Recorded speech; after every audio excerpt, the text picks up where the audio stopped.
Hello good morning. അപ്പം ഇതിൻ്റെ വാട്ടേറ്റിൻ്റെ ആയാലോ. സാധാരണ ഞാൻ ചൂടുവെള്ളമാണെങ്കിൽ ഇന്നൊരു വെറൈറ്റിക്ക് വേണ്ടി കഞ്ഞിവെള്ളമാണ് എടുത്തത്. നല്ല ചൂടുള്ള കഞ്ഞിവെള്ളം ഊതി കുടിച്ചായിരുന്നു എൻ്റെ തുടക്കം. പിന്നെ ഞാനത് കഴിഞ്ഞപ്പോൾ ഞാൻ എന്തെങ്കിലും വിശപ്പുണ്ടായിരുന്നു, എന്തെങ്കിലും ഉണ്ടാക്കി കഴിക്കാമെന്ന് വിചാരിച്ച് ഫ്രിഡ്ജിൽ നോക്കിയപ്പോൾ 2 മുട്ട ഇരിക്കുന്നത് കണ്ടു. വെറും മുട്ടയല്ല, ഓൾറെഡി ബീറ്റ് ചെയ്ത് വെച്ച മുട്ട. അതിന് പിന്നെ ഒരു രഹസ്യമുണ്ട്. ഇന്നലെ എൻ്റെ ഓവർ ശ്രദ്ധ കാരണം 2 മുട്ട ചെറുതായിട്ട് ആ ട്രയലിരുന്നൊന്ന് പൊട്ടി. അപ്പോൾ പിന്നെ അത് രണ്ടും ഞാൻ എടുത്ത് ബീറ്റ് ചെയ്ത് ഫ്രിഡ്ജിനകത്തോട്ട് കയറ്റി നാളെ എടുത്ത് ഉണ്ടാക്കാമെന്ന് വിചാരിച്ചു. അങ്ങനെ രാവിലെ തന്നെ ആദ്യം ഉണ്ടാക്കി കഴിച്ചു.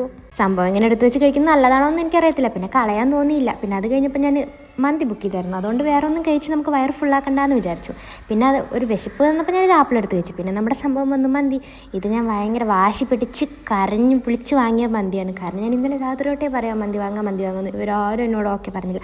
പിന്നെ അവസാനം ഞാൻ അടി ഉണ്ടാക്കി വഴക്കുണ്ടാക്കി ഉച്ചയായപ്പോൾ മന്തി വാങ്ങിപ്പിച്ചു. അങ്ങനെ മന്തി കൈ കിട്ടിയപ്പോഴാണ് ഒരു സമാധാനം വന്നത്. സംഭവം ഇത് നിർത്തണം എന്നൊക്കെ തോന്നുമെങ്കിലും മന്തിനെ പറ്റി ആലോചിക്കുമ്പോൾ പിന്നെ കഴിക്കാണ്ടിരിക്കാനും തോന്നില്ല. ആ മയോണൈസിൽ നല്ല ചൂട് മന്തി ചിക്കൻ പീസും കൂട്ടി കഴിക്കുന്നതിൻ്റെ ഒരു സുഖം വേറെ ഒന്നും കഴിക്കുമ്പോൾ കിട്ടുന്നില്ലെന്നേ. രാത്രി ആയപ്പോൾ പിന്നെ ഞാൻ 2 പൊറോട്ട വാങ്ങിച്ചായിരുന്നു. അത് ഞാൻ കൊത്തു പൊറോട്ട പോലെ ആക്കി. പിന്നെ ഉച്ചത്തെ മയോണൈസ് ഉണ്ടായിരുന്നു. അപ്പോൾ ഞാൻ ഇന്ന് ഇതൊക്കെയാണ് കഴിച്ചത്. അപ്പോൾ ഓക്കെ, ബൈ.